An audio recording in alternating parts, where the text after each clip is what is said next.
Chemical kinetics. इस video के अंदर दोस्तों हम देखेंगे बिल्कुल आसान भाषा में कम टाइम के अंदर लेटेस्ट सिलेबस के अकॉर्डिंग जेईई नीट सीयूटी आप देख सकते हैं। और मैं आपको बता दूं कि आप यहां पर इस वीडियो को देखने के बाद आप कोई भी सवाल लगाएंगे आपसे हो जाएगा और इस वीडियो से बाहर क्वेश्चन नहीं आ सकता, ये मैं आपको गारंटी के साथ कह सकता हूं, क्योंकि इस नोट्स को डिजाइन इस तरीके से किया गया है कि कुछ भी नहीं छूटा है। तो चलिए दोस्तों शुरू करते हैं बिना किसी टाइम वेस्ट के। उससे पहले आप चैनल पे नए हैं तो प्लीज वीडियो को लाइक करके फटाफट चैनल को सब्सक्राइब कर दिएगा। तो चलिए शुरू करते हैं हम चैप्टर जो हमारा है केमिकल काइनेटिक्स। केमिकल काइनेटिक्स शुरू करते हैं। तो केमिकल काइनेटिक्स दोस्तों क्या होता है, देखिए इस चैप्टर के अंदर हम क्या पढ़ेंगे, रेट और वेलोसिटी और speed of reaction studies in chemical kinetics. यानी कि केमिकल काइनेटिक्स के अंदर दोस्तों क्या होता है कि हम रिएक्शन की रेट, वेलोसिटी, स्पीड इन सब के बारे में पढ़ते हैं। ठीक है सर, अब रिएक्शन के बारे में पढ़ते हैं, ठीक है, लेकिन कितने टाइप के रिएक्शन होते हैं? तो आपके रिएक्शन जो होते हैं दोस्तों तीन टाइप के हो सकते हैं। एक हो सकता है स्लो, दूसरा हो सकता है मॉडरेट और तीसरा हो सकता है दोस्तों फास्ट। स्लो क्या होता है सर, जैसे rusting of iron in presence of air and moisture. जब दोस्तों क्या होता है जंग लग जाता है लोहे में तो क्या है वो स्लो, मतलब स्लो रिएक्शन है, बहुत स्लो प्रोसेस होता है। ऐसा नहीं है कि आपने कोई लोहे की चीज लाई और तुरंत उसमें जंग लग गया, मतलब एक टाइम पीरियड के बाद लगता है, मतलब बहुत स्लो प्रोसेस, ग्रेजुअली बहुत धीरे धीरे होता है। और मॉडरेट रिएक्शन की बात करें तो इसमें क्या होता है, inversion of cane sugar and hydrolysis of starch कह सकते हैं उसको। और वी मोस्टली जो है हम मॉडरेट रिएक्शन को ही पढ़ेंगे इसमें। और फास्ट रिएक्शन क्या होता है, जैसे आपकी आयनिक रिएक्शन हो गई, तो ये सब फास्ट रिएक्शन है। तो अब सर हम जान लेते हैं, तो रेट हो गया। अब रेट ऑफ रिएक्शंस को कैसे रिप्रेजेंट करते हैं, तो देखो कई तरीके हो सकते हैं, मोल के टर्म्स में, कंसंट्रेशन के टर्म्स में, प्रेशर के टर्म्स में। तो रेट ऑफ रिएक्शन जो होता है वो उसको हम लिख सकते हैं change of mole upon change in time. और दूसरा क्या होता है, change in concentration upon change in time. और प्रेशर है तो change in pressure upon change in time. तो मोस्टली हम इसी के टर्म्स में बात करेंगे ज्यादातर इस चैप्टर के अंदर, मतलब change in concentration upon change in time. Unit क्या होती है इनकी, तो इन टर्म्स ऑफ कंसंट्रेशन दोस्तों, कंसंट्रेशन के टर्म देखेंगे, अगर कंसंट्रेशन के टर्म्स में देखेंगे मोस्टली इस वीडियो के अंदर तो मोल पर सेकंड हो जाएगी, और अगर प्रेशर के टर्म्स में देखेंगे तो एटीएम पर सेकंड हो जाएगी। तो ये इसकी यूनिट थी। और आगे बढ़ते हैं हम दोस्तों। अब टाइप्स ऑफ, मतलब types of rate of reaction आप कह सकते हैं, कितने टाइप की रिएक्शन रेट हो सकती हैं। तो देखिए एवरेज रेट हो सकता है और इंस्टेंटेनियस हो सकता है। एवरेज मतलब दोस्तों नाम से पता चल रहा है delta C by delta C. Delta C यानी दोस्तों क्या हो गया यहाँ पर, डेल्टा सी यानी कि change in concentration upon change in time. और ये इंस्टेंटेनियस रेट की बात करो किसी इंस्टेंट पर, एक पर्टिकुलर टाइम पर। डी मतलब देखो डेल्टा जो होता है वो चेंज को मतलब वो करता है, शो करता है, लेकिन जो डी होता है वो स्मॉल चेंज को शो करता है। तो किसी इंस्टेंट पर डीसी बाई डी टी हो जाएगा, ठीक है, तो वो आपका इंस्टेंटेनियस रेट हो गया। और रेट ऑफ डिसअपीयरेंस किसका होता है, रिएक्टेंट का होता है।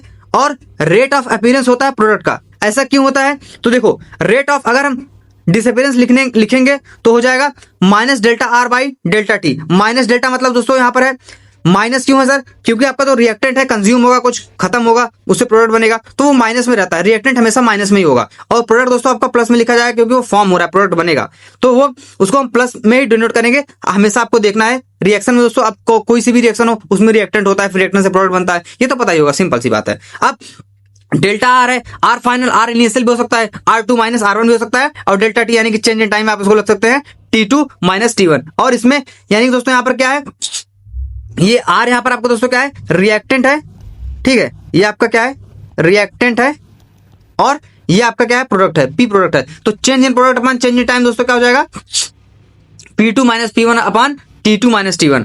तो ये आपका दोस्तों क्या था, रेट ऑफ अपीयरेंस था, यानी कि दोस्तों अपीयर होगा, जो बनेगा।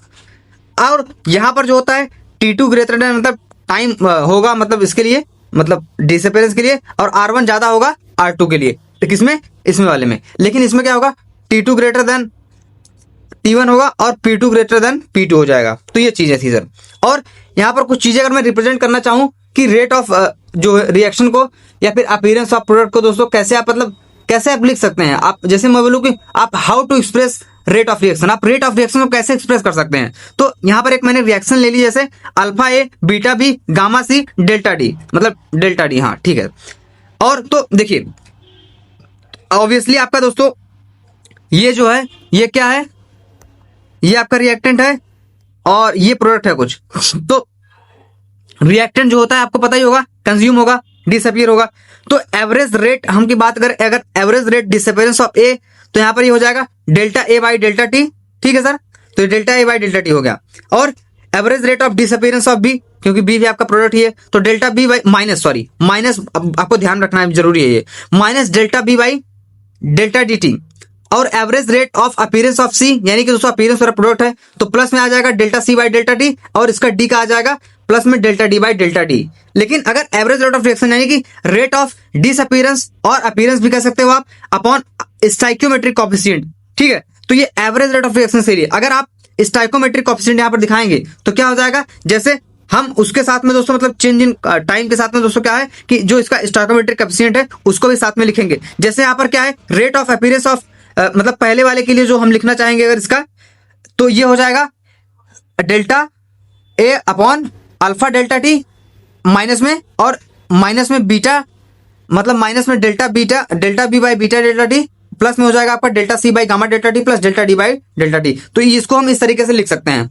अब सर आगे बढ़ते हैं, तो ये चीजें हमने देख ली कि रिएक्शन क्या होता है, केमिकल काइनेटिक्स क्या होता है, और उसमें कितने टाइप के रिएक्शंस आते हैं, कैसे हम रिप्रेजेंट करते हैं रेट ऑफ रिएक्शंस के, उनकी यूनिट क्या होती है, कितने टाइप के रिएक्शन हो सकते हैं, और दोस्तों कि आप उसको कैसे रिप्रेजेंट करेंगे। तो ये सारी चीजें हमने देख ली है। अब थोड़ा सा हम आगे चलते हैं दोस्तों।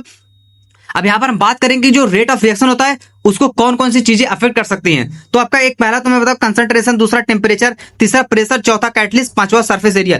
तो ये पांचों चीजें दोस्तों क्या हो सकता है कि आपके रेट ऑफ रिएक्शन को दोस्तों अफेक्ट कर सकती हैं। और यहाँ पर ये एनसीईआरटी का डायग्राम, मतलब एनसीईआरटी में है ये डायग्राम, आप देखेंगे तो वाई एक्सिस पे आपको रिएक्टेंट दिखाया गया है, वहीं आपको दोस्तों एक्स एक्सिस पे टाइम दिखाया गया है। तो ये ग्राफ जो है आपका रिएक्टेंट से प्रोडक्ट के लिए है। तो इसमें जो आर एवरेज यानी कि दोस्तों हो जाएगा, ये हो जाएगा minus delta R by delta T, जो कि हमने यहाँ पर भी देखा था, उसी का ग्राफ बनाया गया है। आपका आर एवरेज है, यानी कि दोस्तों एवरेज रेट ऑफ रिएक्शन आप इसको कह सकते हैं, मतलब ये रिएक्टेंट के लिए है। तो ये हो जाएगा अपना minus delta R by delta T, और इंस्टेंट किसी इंस्टेंट पे हो जाएगा दोस्तों D R by D T. तो आप बोले सर डी तो इसके लिए था, लेकिन डी यहाँ पर क्या था, क्या बोलते हैं इसको, ये इंस्टेंटेनियस के लिए था। ऐसा नहीं है दोस्तों यहाँ पर, तो इसके लिए भी, प्रोडक्ट के लिए भी किसी इंस्टेंट पे भी हो सकता है। तो minus D R upon D T, और माइनस यहाँ पर इसलिए है क्योंकि यहाँ पर रिएक्टेंट है। ये प्रोडक्ट के लिए अगर हम देखें तो वाई एक्सिस पे प्रोडक्ट को दिखाया गया है, यहाँ पर इंक्रीज हो रहा है प्रोडक्ट, मतलब प्रोडक्ट बनेगा तो बढ़ेगा। तो यहाँ पर आर एवरेज इसके लिए हो जाएगा delta P by delta T, और इंस्टेंटेनियस हो जाएगा D P by D T, slope दिखा रहा है जो कि ठीक है सर। अब रेट लॉ की बात करें, रेट लॉ क्या होता है, तो देखिए रेट लॉ क्या होता है, आप इसको कह सकते हैं dependence of rate on concentration, यानी कि रेट की जो मतलब कंसंट्रेशन में डिपेंड करता हो रेट लॉ। तो अगर इसको हम सिंपल भाषा में अगर एक एग्जांपल के तौर पर बोलूं तो यहाँ पर मान लीजिए मैंने ले लिया अल्फा ए बीटा बी, तो इसको मैं यहाँ पर ए प्लस वन, मतलब one plus alpha one plus beta ऐसा भी लिख सकता था। तो फिर यहाँ पर दोस्तों आपको कुछ प्रोडक्ट बनेगा इससे। तो इसको हम रिप्रेजेंट कैसे करेंगे सर, देखिए तो रेट यहाँ दोस्तों क्या है, रेट लॉ डायरेक्टली प्रोपोर्शनल है कंसंट्रेशन ऑफ द, मतलब ये जो रिएक्टेंट दिया गया है ठीक है उसके, और ये हो जाएगा आपका ए एक्स एन बी वाई। और अगर इसका ये हटाएंगे, प्रोपोर्शनलिटी हटाते हैं तो कांस्टेंट में के लगाते हैं, तो आपका के जो है वो रेट, मतलब रेट कांस्टेंट आप इसको कह सकते हैं, रेट ऑफ कांस्टेंट भी कह सकते हैं। तो हम इसने प्रोपोर्शनलिटी हमने हटाई तो हमने कांस्टेंट लगा दिया। उसके बाद इसको आप लिख सकते हैं आर इज इक्वल टू के कंसंट्रेशन ऑफ ए एक्स, मतलब उसकी पावर एक्स, एंड बी की पावर वाई। और यहाँ पर जो ये x और y है ये क्या है, तो ये है मतलब ऑर्डर है, ठीक है, ये ऑर्डर है विथ रेस्पेक्ट टू a और b, मतलब x a के लिए b y के लिए, मैंने दोनों ऐसे करके दिखा दिया है। तो ये चीजें थी। ऑर्डर की कुछ प्रॉपर्टीज होती है, हमने देख लिया ये ऑर्डर है। ऑर्डर क्या प्रॉपर्टीज होती है, ऑर्डर कैसा हो सकता है, तो देखो ऑर्डर क्या है, एक एक्सपेरिमेंटल क्वांटिटी है, ठीक है सर। और ऑर्डर को हम लिख सकते हैं उसके कोएफिशिएंट के बराबर फॉर फर्स्ट या फिर सिंगल स्टेप रिएक्शन के लिए और एलिमेंट्री रिएक्शन के लिए, जो कि उसका ऑर्डर होगा वही उसका कोएफिशिएंट होगा। तो सर ऑर्डर कैन भी निगेटिव हो सकता है, बिल्कुल निगेटिव हो सकता है, पॉजिटिव भी हो सकता है, जीरो भी हो सकता है, फ्रैक्शनल भी हो सकता है सर। और कंप्लीमेंट्री रिएक्शन के लिए ऑर्डर दोस्तों कैलकुलेट करेंगे हम मैकेनिज्म ऑफ रिएक्शन से। जैसे एग्जांपल यहाँ पर मैंने लिया है alpha A plus beta B gamma C plus delta D. तो इसका जो हमने रेट यहाँ पर लिखा है, दिख नहीं रहा है, पर यहाँ पर मैं लिख के दिखा देता हूँ कि क्या लिखा है एक्चुअली वो। तो आर इज इक्वल टू हो जाएगा दोस्तों, यहाँ पर क्या हो जाएगा कि ए है, ठीक है, कंसंट्रेशन ऑफ ए, मतलब रिएक्टेंस कंसंट्रेशन के टर्म्स में मैंने पहले शुरू में बोला था कि हम कंसंट्रेशन के टर्म्स में ही चलेंगे। तो यहाँ पर ए हो जाएगा दोस्तों किसका, एक्स जो है, मतलब एक्स अगर मैंने माना है तो एक्स मतलब कुछ ऑर्डर हो सकता है, अभी हमको पता नहीं क्या ऑर्डर हो सकता है, पर हो सकता है कुछ तो ऑर्डर होगा, एक्स हो जाएगा, प्लस यहाँ पर बी का हो जाएगा दोस्तों, क्या हो जाएगा आपका वाई हो जाएगा। तो ये चीजें हैं, ठीक है। और एक्स यहाँ पर दोस्तों क्या हो गया आपका, एक्स मतलब जो यहाँ पर ये अल्फा है और बी बीटा है, तो वहां पर कुछ वैल्यू भी हो सकती है। तो सिंगल स्टेप वगैरह के लिए तो जहां पर कॉफिशिएंट रहता है वही उसका ऑर्डर हो जाता है, लेकिन और भी चीजों में हम उसको कैलकुलेट करके देखते हैं ना। तो बीटा जो है आपका क्या हो जाएगा दोस्तों, beta is equal to Y. तो ये चीजें थी सर। आगे बढ़ते हैं हम अब। आप कौन कौन से फैक्टर हैं जो रेट ऑफ कांस्टेंट को अफेक्ट कर सकते हैं, तो सर देखो ये डिपेंड करता है किस पे, टेम्परेचर पे। इंडिपेंडेंट होता है कंसंट्रेशन से कोई मतलब नहीं, लेकिन टेम्परेचर इसको दोस्तों अफेक्ट कर सकता है। Reactant and precious. Fix temperature के इज कांस्टेंट है, ऑब्वियसली नाम से पता चल रहा है रेट कांस्टेंट है। के लार्जर रहेगा तो इंडिकेट करेगा रिएक्शन फास्ट होगी, और अगर स्मॉलर है तो ये बता रहा है कि ये रिएक्शन स्लो रिएक्शन है। और स्लो रिएक्शन फास्ट रिएक्शन क्या होता है हमने देख लिया। स्लो वाला जैसे आपका रस्टिंग ऑफ आयरन हो गया, फास्ट में आपके आयनिक रिएक्शंस हो गए। तो इसलिए मैंने पहले बता दिया था आपको सारी चीजें। वीडियो को लाइक करके फटाफट चैनल को सब्सक्राइब कर दिए दोस्तों। इससे बाहर क्वेश्चन नहीं आ सकता, क्योंकि फिजिकल केमिस्ट्री इसमें 80% ज्यादा फॉर्मूले ही होते हैं। फिर भी मैं मतलब पूछ सकता है थ्योरेटिकल भी, और कंसेप्ट में सारा बता रहा हूँ, सारी चीजें कवर कर रहा हूँ। टॉप नोट्स है, आपको ये ऐसे नोट्स नहीं मिलेंगे जल्दी कभी। और तो ये चीजें होंगी सर। अब यूनिट ऑफ के अगर हम निकालना चाहें तो क्या होता है सर, देखो यूनिट ऑफ के की बात करें अगर हम, तो इसके लिए एक फॉर्मूला है नॉर्मल सा, जिसको आप लिख सकते हो 1 minus M 1 minus M 1 minus N S minus 1। ये क्या है सर, देखो यहां पर कुछ ऑर्डर्स दिए गए हैं और यूनिट ऑफ के है। ऑर्डर्स क्या होते हैं अभी डिटेल में देखेंगे, first order, second order, zero order, वो आगे देखेंगे। पर यहां पर आप जान लीजिए कि यूनिट हम कैसे निकालेंगे के की। तो आप के की यूनिट निकालने के लिए आप एम दोस्तों यहां पर क्या है 1 माइनस एन, एन की जगह पर आप दोस्तों ये वैल्यू रखिए, जैसे एन 0 है, एन 1 है, 2 3 4 हाफ। तो एन की जगह पर आप जब 0 रखेंगे तो ये हो जाएगा आपका एम एस माइनस 1। ठीक है सर। अब 1 रखेंगे तो ये हो जाएगा 1 माइनस 1, 0 हो जाएगा, तो यहां पर हो जाएगा सिर्फ एस माइनस 1। अगर हम 2 रखेंगे तो क्या होगा, तो देखो 2 अगर हम रखते हैं तो क्या हो जाएगा सर, एम 1 माइनस 2, तो 1 माइनस 2 हो जाएगा माइनस 1, तो एम माइनस 1 एस माइनस 1। ऐसे दोस्त 3 रखेंगे तो एम माइनस 2 आ जाएगा, 3 रखेंगे तो मतलब 4 रखेंगे तो एम माइनस 3 एस माइनस 1, ऐसे फिर आ जाएगा। तो ऐसे आप रख के निकाल सकते हो डायरेक्ट भी, और आप ऐसे इसको याद भी कर सकते हो कि यूनिट ऑफ के क्या होती है। डायरेक्ट यूनिट भी कभी कभी पूछ लेता है, कभी कभी नहीं पूछता भी एपीवाईक्यू में, आप देखेंगे आपको मिल जाएंगे। और अब मॉलिक्यूलरिटी की बात करें, मॉलिक्यूलरिटी क्या होता है, तो देखो मॉलिक्यूलरिटी क्या होता है सर, एम से डिनोट करेंगे इसको हम, number of reactant molecule which must be collide. यानी कि जो रिएक्टेंट मॉलिक्यूल है, देखो रिएक्शन में प्रोडक्ट और रिएक्टेंट दोनों होते हैं, लेकिन जो रिएक्टेंट के मॉलिक्यूल होंगे वो must be collide to bring chemical reaction, मतलब कोलाइड करके दोस्तों केमिकल रिएक्शन करवाएंगे। तो एग्जांपल के तौर पर जैसे यहां पर मैंने लिख दिया है 1A प्लस 1B, ये क्या है आपका रिएक्टेंट है।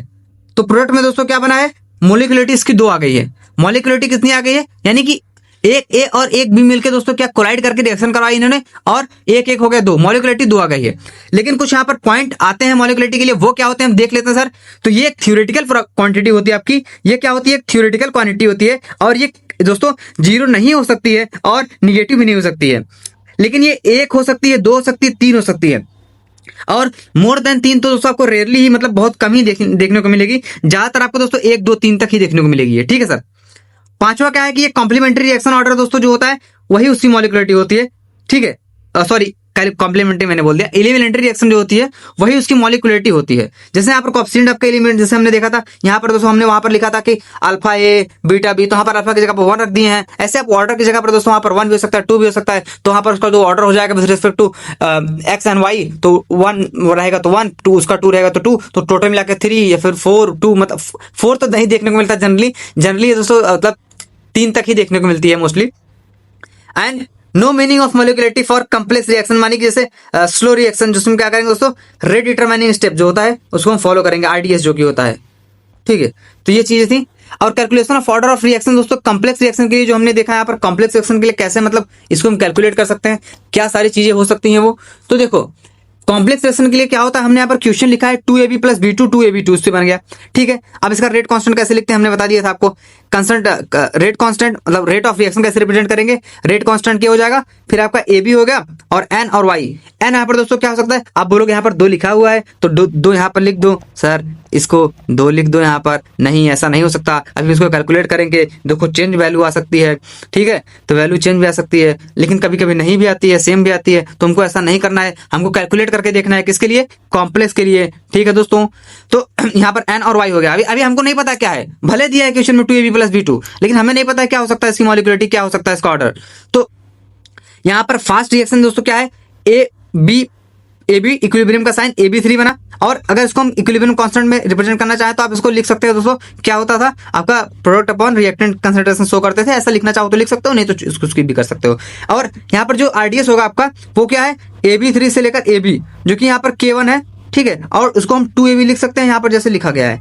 तो ये क्या है, देखो अगर इसको हम सिंपल सा बोलें तो आप यहाँ पर क्या करोगे, रेट जो है मतलब स्लो ऑफ रिएक्शन स्टेप की, जैसे यहाँ पर फर्स्ट रेट कांस्टेंट की बात करें K1 के लिए तो हो जाएगा AB3 और 1 है, कुछ ऑर्डर है इसका 1 और इसके भी कुछ होंगे 1, तो ये हो जाएगा दोस्तों।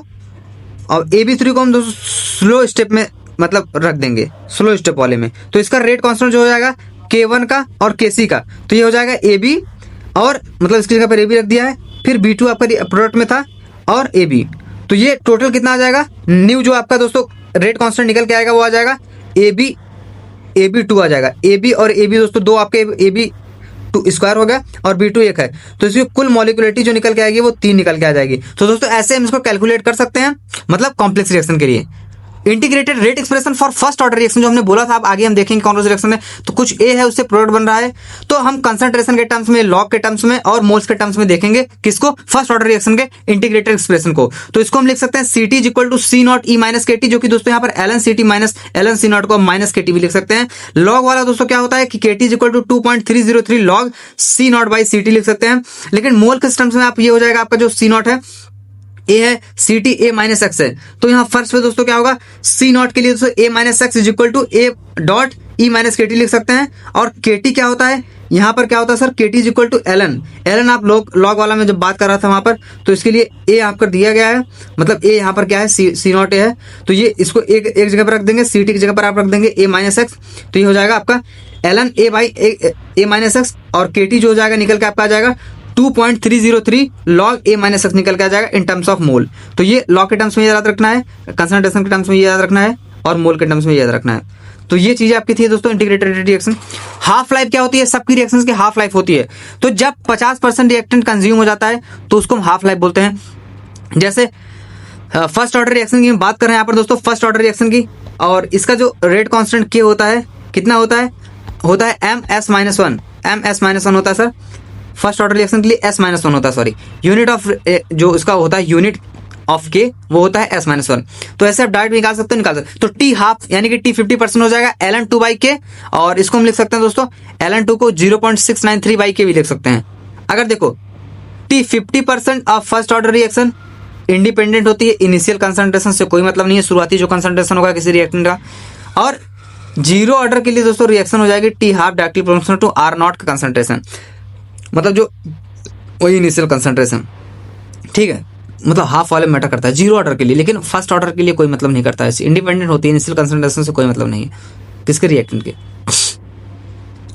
और यहाँ पर R वर्सेस कंसंट्रेशन दोस्तों यहाँ पर दिया गया है, रेट वर्सेस कंसंट्रेशन का ग्राफ होगा, तो ये हो जाएगा, रेट को हम दिखा सकते हैं K A1 है तो Y यहाँ पर mx से मतलब स्ट्रेट लाइन स्लोप दिखाया गया है, और T हाफ वर्सेस C0 का दोस्तों Y कांस्टेंट है यहाँ पर, T हाफ जो कि 0.693 बाई क्या हो जाएगा, ln CT वर्सेस टाइम के दोस्तों यहाँ पर क्या आएगा, निगेटिव स्लॉप है, y equal to minus mx दोस्तों ये जनरलाइज फार्मूला होता है स्लॉप निकालने वाला, बेसिक मैथ में देखा होगा आपने, तो इसका दोस्तों हो जाएगा डिक्रीजिंग मतलब निगेटिव में।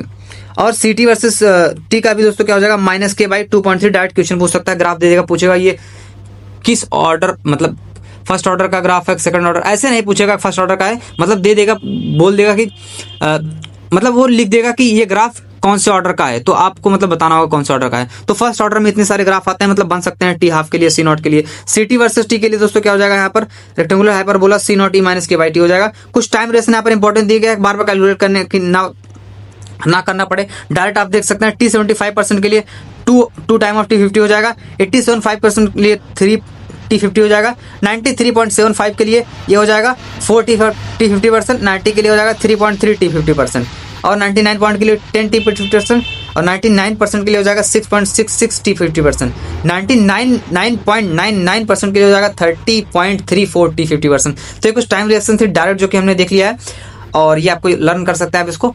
आगे बढ़ेंगे हम यहाँ पर देखेंगे integrated rate of expression for nth order reaction, मतलब कुछ यहाँ पर हो सकता है nth की जगह पर 0 1 2 3। तो मास्टर फॉर्मूला इसके लिए है कि आप C0 1 माइनस n हो जाएगा, n की जगह पर जो भी वैल्यू दी रहेगी, और C0 minus CT 1 minus N, जो कि 1/n के बराबर यहाँ पर लिख देंगे, जो कि KT होता है। ये सिर्फ वैलिड होगा उसी के लिए जो कि n 1 के इक्वल नहीं होगा एक्सेप्ट फर्स्ट ऑर्डर को छोड़ के। हाफ लाइफ निकालने के लिए इसको हो जाता है T हाफ डायरेक्टली प्रोपोर्शनल होता है C0 1 माइनस n के। अब मतलब इसमें आप रख के कोई भी रिएक्शन निकाल सकते हो, nth के लिए है। nth मतलब n जानते हो ना दोस्तों, 1 2 3 वहां पर रखा जाता है, n वैल्यू n मान लेते हैं। Zero order reaction n zero होता है, first order reaction n first होता है, second order reaction n second होता है। तो इसके लिए वही फार्मूला हमने यहाँ पर रखा है। तो आप लोग देख सकते हैं दोस्तों, तो यहाँ पर हमने n की जगह पर 0 रख दिया है। तो जैसे यहाँ पर नहीं है फार्मूला, ये वाला, ये मास्टर फार्मूला है। ये क्या है सर? मास्टर फार्मूला है। तो इसको दोस्तों आपको जहन में रखना है याद, और इसी से निकालेंगे हम सारी चीज। तो क्या निकाला हमने कि हमने n की जगह पर क्या रख दिया? 0 रख दिया। तो 1 minus 0 1 minus 0 upon 1 minus 0 n की जगह पर, ये वाला फार्मूला है। ठीक है, बच गया भाई। अब तैयारी हो गई अब हनी सिंह मीम। तो यहाँ पर ये हो जाएगा कि KT is equal to C0 minus CT, आपका निकल के आ जाएगा। तो कुछ नहीं बचा यहाँ पर, 1 माइनस 0 0 ही होगा, मतलब वही नॉर्मल ही रहेगा, 1 ही रहेगा। तो C0 1 लिखना जरूरी नहीं है। तो इक्वल टू KT हो जाएगा, जिसको हम CT को और हम लिखना चाहें तो लिख सकते हैं माइनस के इधर आ जाएगा तो माइनस में आ जाएगा। तो और ये माइनस CT इधर गया तो पॉजिटिव हो जाएगा, माइनस KT प्लस C0 हो गया। ये मतलब किसके लिए? जीरो ऑर्डर के लिए। और इन टर्म्स ऑफ मोल में देखेंगे तो x is equal to KT हो जाएगा। x यहाँ पर क्या है? मोल फ्रैक्शन है दोस्तों। T हाफ लाइफ इसकी होती है C0/2K, और अदर टाइम्स वेरिएशन जो होते हैं 75% हो जाएगा 3C0/K, और 75% जिसको 305 T 50% लिख सकते हैं आप। T 50% जो होता है जीरो ऑर्डर रिएक्शन के लिए डायरेक्टली प्रोपोर्शनल होता है उसके इनिशियल कंसंट्रेशन के लिए। ये चीजें हमने यहाँ पर भी देख ली थी। और टाइम कंप्लीशन कितना लग सकता है रिएक्शन के लिए भी डायरेक्ट पूछता है कि इतने टाइम में अगर रिएक्शन इतनी कंप्लीट होगी तो इतने टाइम में पूरा कंप्लीट कब होगा, कब इतना कंप्लीट होगा। तो T कंप्लीशन ऑफ रिएक्शन हो जाएगा CT 0 C0 माइनस 0 के।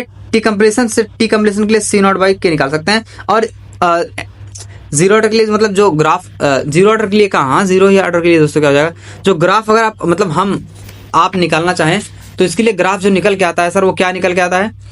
तो 3 ग्राफ यहाँ पर दिए गए हैं जीरो ऑर्डर रिएक्शन के लिए। तो यहाँ पर ये दिया गया दोस्तों कंसंट्रेशन वर्सन रेट का यहाँ पर ग्राफ है दोस्तों, रिएक्टेंट कह सकते हैं आप इसको।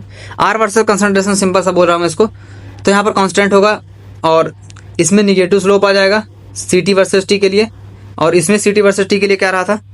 CT वर्सेस T के लिए इसमें रेक्टेंगुलर हाइपरबोला आ रहा था, किसके लिए? फर्स्ट ऑर्डर रिएक्शन के लिए।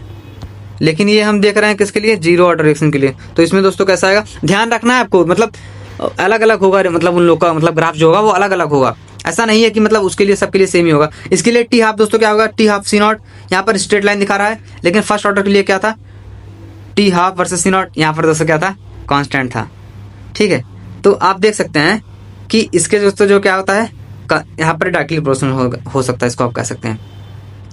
सेकंड ऑर्डर रिएक्शन की बात करें तो T 50% के लिए हो जाता है 1/K0, और 1/CT अगर लिखना चाहे तो KT प्लस 1/CT लिख सकते हैं। इसके लिए दोस्तों R वर्सेस कंसंट्रेशन C0 की ग्राफ होगा, इंक्रीजिंग स्लोप दिखाया गया है।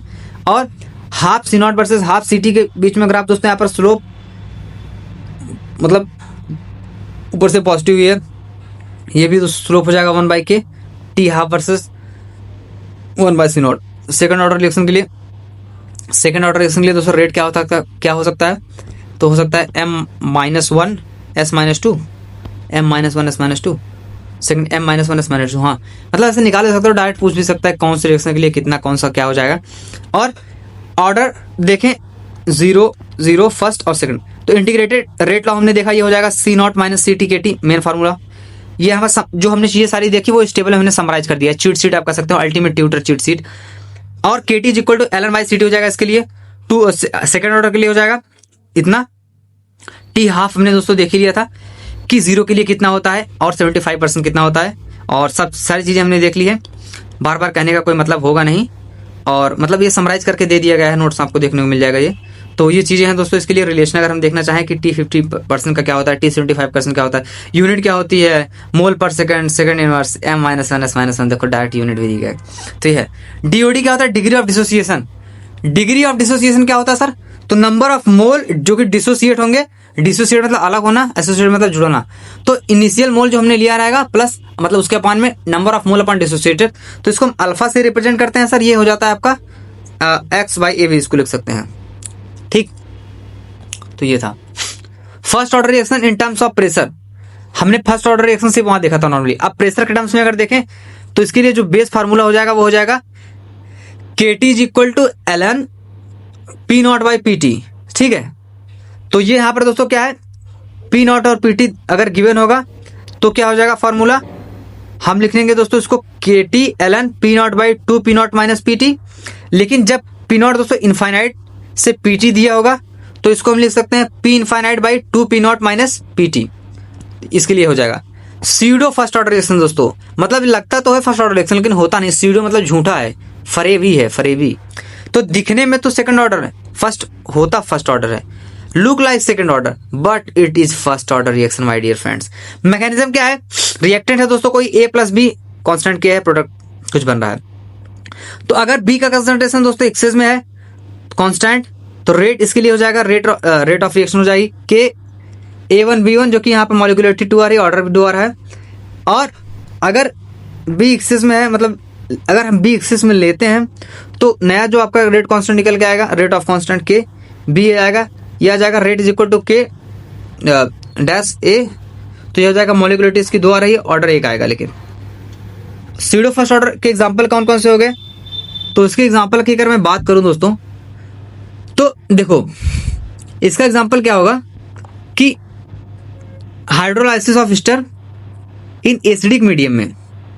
तो हमने कोई ईस्टर ले लिया है RCOOR प्लस H2O है, पानी भी है, एसिड की प्रेजेंस में करा रहे हैं। तो यहाँ पर आपको दोस्तों क्या मिलेगा RCOOH।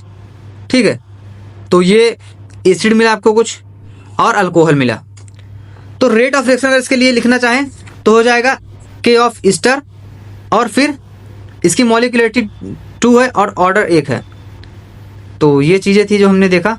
हाइड्रोलाइसिस ऑफ सुक्रोज देखेंगे तो ये एसिडिक मीडियम में हमेशा होगा, ये एसिडिक मीडियम में, always in acidic medium, always in acidic medium. कब होगा ये, ऑलवेज इन एसिडिक मीडियम दोस्तों, ये हो जाएगा C12H22O11। ठीक है, C12H22O11 दोस्तों यहाँ पर केन शुगर है। तो ये क्या होगा कि H2 यहाँ पर एक्सेस में है और present of proton FAS plus, glucose और फ्रक्टोज बनेगा, इसकी मॉलिक्यूलरिटी 2 हो गई, ऑर्डर 1 हो गया। और not pseudo first order example की बात करें तो हाइड्रोलाइसिस अगर हम करवाते हैं ईस्टर का किसमें, बेसिक मीडियम में, तो बेसिक मीडियम यहाँ पर लिया हमने तो आपको देखने को मिलेगा इसका मॉलिक्यूलरिटी 2 मिलेगी, ऑर्डर 2 मिलेगा, मेन यही है। तो इसको रिप्रेजेंट अगर करना चाहें तो ईस्टर लिखेंगे, फिर यहाँ पर आपको पता होगा रिएक्टेंट का मतलब कैसे दिखाते हैं, चीज़ें हमने देख ली। तो ये चीज़ें थी, बार बार कहना जरूरी नहीं है। Revision video, experimentally it has been found that rate और मतलब rate constant of chemical reaction 2 और 3 मोर पर 10 डिग्री सेल्सियस इन टेम्परेचर। तो R2/R1 हो जाएगा mu delta T by delta T. Mu given होगा, अगर नहीं गिवन होगा देन 2 होगा। Relation between K and T, Arrhenius equation दोस्तों क्या हो जाएगी, K is equal to A dot E minus E by RT। Rate constant है ये, Arrhenius constant, activation energy universal constant पता होगा दोस्तों इतना जूल होता है। और फिर आपको इसको अप्रोक्सीमेटली 2 कैलोरी लिख सकते हैं, कैलोरी पर मोल। एक्टिवेशन एनर्जी की बात करें एनसीईआरटी का जिंदा diagram, minimum amount of energy जो रिक्वायर्ड होती है by reactant of molecule to complete reaction करने के लिए, वही उसकी एक्टिवेशन एनर्जी है जो कि आपको देख रहे हैं यहाँ से मिलेगा। डिनोट करते हैं इसको हम ये से, और ये यहाँ पर ट्रांजिशन स्टेट, यहाँ पर एक्टिवेटेड कॉम्प्लेक्स बन रहा है और ये चेंज इन एंथैल्पी है और ये कुछ आपका रिएक्टेंट है, ये कुछ आपका प्रोडक्ट बनेगा। तो रिएक्शन कोऑर्डिनेट और पोटेंशियल एनर्जी के बीच में ग्राफ बनाया गया है जो कि आपको देखने को मिल रहा है एक्टिवेशन एनर्जी। रिएक्शन को कंप्लीट करने के लिए इतनी एनर्जी रिक्वायर्ड होगी, वही उसकी एक्टिवेशन एनर्जी होती है। अर्हेनियस मतलब यहाँ पर उस अर्हेनियस का ग्राफ देख लेते हैं। तो ln K वर्सेस 1/T का ग्राफ जो होगा वो दोस्तों आपको कुछ निगेटिव माइनस ये आर बाई देखने को मिलेगा। मेन मुद्दा स्लोप का, स्लोप मैटर करता है, स्लोप कैसा बन रहा है। लॉग K वर्सेस IT का देखें अगर हम दोस्तों, यहाँ पर ln था, यहाँ लॉग था, तो इसका भी निगेटिव बनेगा। लेकिन यहाँ पर लॉग वाले में आपका आ जाता है minus E0 A by 2.303 R। और K वर्सेस टेम्परेचर की बात करें तो Y वाले में दोस्तों आपका आ जाता है T में K is equal to AE minus EA by RT। और अगर K1 और K2 के बीच में हम देखो रिलेशन देखें तो ये हो जाएगा आपका ln के टर्म्स में K2/K1 जो कि EA/R हो जाएगा। तो उसको टाइम यहाँ पर हम लिखना चाहे 1/t - T2। और लॉग के टर्म्स में देखें दोस्तों आपका हो जाएगा EA/लॉग के टर्म्स में आप जब लिखेंगे तो यहाँ पर दोस्तों R के साथ में 2.303 लिखना जरूरी है और ये हो जाएगा 1/t - 1/T2। Energy profile diagram की बात करें सर तो एक्सोथर्मिक रिएक्शन के लिए दोस्तों यहाँ पर क्या हो रहा है, ट्रांजिशन स्टेट, और यहाँ पर activation energy of forward is less than backward. यहाँ पर बैकवर्ड एक्टिवेशन एनर्जी होगी वो ज़्यादा होगी फॉरवर्ड से। यहाँ पर एनर्जी ऑफ रिएक्टेंट है, एनर्जी ऑफ प्रोडक्ट है। तो यहाँ पर क्या हो रहा है दोस्तों, डेल्टा एच दोस्तों क्या है, यहाँ पर एक्सोथर्मिक है यानी कि निगेटिव है, इसलिए यहाँ पर हीट रिलीज हो रहा है, आग। और आग लगा दीजिए आप लोग भी कमेंट में। EP - ER हो जाएगा यहाँ पर, तो दिखाया गया है। लेकिन इंडोथर्मिक के लिए क्या होगा दोस्तों, ठंडा ठंडा पानी, यार गर्मी का सीजन है। EP यहाँ पर, ER यहाँ पर रिएक्टेंट है दोस्तों और EP प्रोडक्ट है, और ट्रांजिशन स्टेट बन रही है यहाँ पर, मैक्सिमम इस स्टेट से ऊपर नहीं जाएगा। तो यहाँ एक होता है कि इतने तक जा सकते हैं बस। पीक कर यहाँ पर शो कर रहा है, यहाँ पर forward activation energy of forward reaction is greater than activation energy of backward हो जाएगी और पॉजिटिव बनेगा क्योंकि यहाँ पर इंडोथर्मिक है, हीट एब्जॉर्ब करेगा, वहाँ पर रिलीज हो रही थी हीट। लेकिन कॉम्प्लेक्स रिएक्शन की बात करें तो इसमें बहुत सारे ट्रांजिशन स्टेट आपको देखने को मिलेंगे, first state transition state, second, third, ऐसे सो ऑन। तो ये मतलब कॉम्प्लेक्स रिएक्शन है तो इसमें मल्टीपल ट्रांजिशन स्टेट देखने को मिल सकते हैं आपको, और I1, I2, I3 है। तो यहाँ पर रूल क्या है कि ट्रांजिशन स्टेट में आप I के साथ में एक जोड़ते चले जाएंगे तो आपको मिलता जाएगा, ठीक है। A से B मतलब B हो सकता है, रिएक्शन मतलब C भी हो सकता है, A + B + C से D + D बन रहा है, तो अलग अलग हो सकती है। तो उसके लिए आप इन सब चीज़ों को रखते हुए चले जाएंगे तो आपको मिलता चला जाएगा जो भी आपको निकालना होगा, मतलब जो भी क्या रेट ऑफ रिएक्शन निकालना होगा। कैटलिस्ट की बात करें सर तो ये क्या होते हैं, small substance which can change speed of reaction, change कर सकते हैं बिना दोस्तों अंडर गोइंग एनी परमानेंट, बिना किसी परमानेंट चेंज में गए हुए ये क्या कर सकते हैं, स्पीड चेंज कर सकते हैं रिएक्शन की। और केमिकल काइनेटिक्स में हम क्या पढ़ते हैं, speed of reaction, rate of reaction, velocity of reaction. तो ये सब चीजें मैटर करती हैं और यही मेन है। तो इसलिए हम कैटलिस्ट को ध्यान में रखेंगे दोस्तों, ये चेंज कर सकते हैं स्पीड ऑफ रिएक्शन बिना आप किसी परमानेंट चेंज में जाए। Composition at end of reaction, तो इसमें क्या होगा, provide alternative path of low activation energy, E यहाँ पर लो होता है और यहाँ पर रेट ज्यादा होगा। एग्जांपल के तौर पर अगर A है पॉजिटिव कैटलिस्ट के साथ में तो B यहाँ पर दोस्तों का प्रोडक्ट फास्ट बनेगा, और अगर निगेटिव कैटलिस्ट के साथ में तो स्लो होगा। तो एनर्जी और रिएक्शन कोऑर्डिनेट बीच में ग्राफ बना है, energy of reactant, energy of product. तो एक्टिवेशन एनर्जी ऑफ कैटलिस्ट के साथ में दोस्तों यहाँ पर ये वाला डॉट डॉट वाला है, और अनकैटलिस्ट यानी कि विदाउट कैटलिस्ट में दोस्तों आपको ये देखने को मिला ऊपर वाला। तो यहाँ पर एनर्जी एक्टिवेशन एनर्जी ऑफ मतलब विदाउट कैटलिस्ट ग्रेटर देन होगी एक्टिवेशन एनर्जी ऑफ कैटलिस्ट है। तो ये चीजें थी। और लोग के टर्म्स में देखें तो के यहाँ पर कैटलिस्ट अपॉन अनकैटलिस्ट या फिर विदाउट कैटलिस्ट को हम शॉर्ट में अनकैटलिस्ट लिख रहे हैं। तो यहाँ पर अनकैटलिस्ट माइनस कैटलिस्ट अपॉन 2/3 लोग का टर्म्स है। तो यहाँ पर आपको पता ही होगा, अगर एलन होता तो यहाँ पर सिर्फ याद रखते हैं हम RT लिखते हैं, लेकिन यहाँ पर लोग है तो यहाँ पर 2.303 RT लिखेंगे। ये हो गया।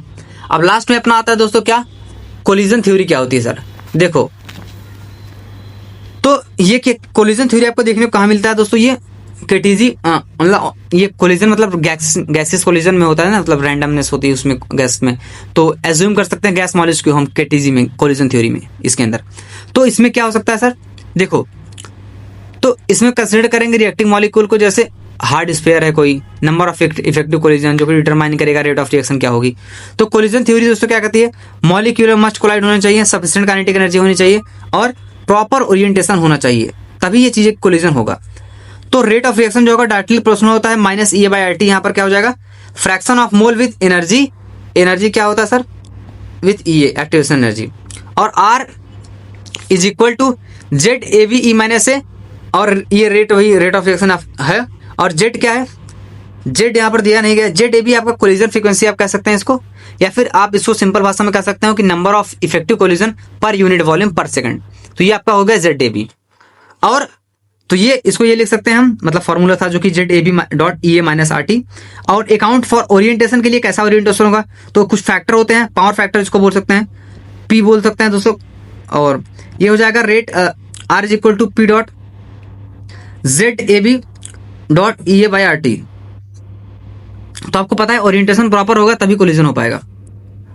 मॉलिक्यूलर ओरिएंटेशन यहाँ पर हम देख रहे हैं, यहाँ पर हमने एग्जांपल में HO ले लिया है, ठीक है, HO आपका माइनस है, HO माइनस ले लिया हमने यहाँ पर, और CH3 है, क्या है आपका ये CH3 है, और Br है, जिंदा मॉलिक्यूल आप देख रहे हैं 3D में। तो ये है HO मतलब लिखा गया सही लिखा गया है, मतलब ये जिंदा मॉलिक्यूल लिखा गया था पर मैं 2D में लिख के बता रहा हूँ आपको, 3D में था वो। तो ये हो जाएगा HOCH3 + Br सक्सेसफुल हो गया। क्योंकि यहाँ पर दोस्तों क्यों हुआ, क्योंकि आपको प्रॉपर ओरिएंटेशन देखने को मिला, इसलिए सक्सेसफुल हो गया। लेकिन वहीं अगर हम ले रहे हैं यहाँ पर CH3Br से OH- तो यहाँ पर कोई रिएक्शन नहीं होगी, बाउंस ऑफ हो जाएगा क्योंकि ये इम्प्रॉपर हो जाएगा। तो ओरिएंटेशन के लिए प्रॉपर होना ज़रूरी है और फार्मूले आपको ध्यान में रखना है। मेन फार्मूला अगर मैं आपको बोलूँ तो रेट ऑफ रिएक्शन के लिए दोस्तों क्या हो जाएगा, PZAB ये -RT, ये वाला आपको फार्मूला मस्ट है, मस्ट ये वाला मेन है। और रेट ऑफ रिएक्शन जो कि डायरेक्ट होता है, सफिशिएंट एनर्जी हो जाएगी। और अगर हम इसका ग्राफ बनाना चाहें तो ग्राफ अगर बना सकते हैं तो बना दें। तो इसका ग्राफ कैसा आएगा सर, बना देता हूँ। तो ये हो जाएगा आपका, ये कोलिजन हो रहा है कुछ यहाँ पर, और ये तो ये क्या हो रहा है आपका यहाँ पर, ये ग्राफ किसके किसके बीच में बना हुआ है। तो यहाँ पर ये है आपकी एक्टिवेशन एनर्जी, और ये आ रहा है, ये वाला जो पार्ट है वो है आपका frequency of molecules with proper orientation effective collision, नहीं प्रॉपर ओरिएंटेशन नहीं, इफेक्टिव कोलिजन हो जाएगा। मतलब शॉर्ट में लिखना चाहिए, लिखना भी नहीं चाहिए, टाइम कम है।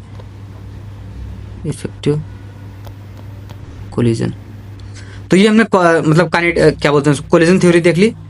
तो ये था आपका complete chapter. Thank you for watching this video. आप बता सकते हैं आपको कैसा लगा। Thank you so much.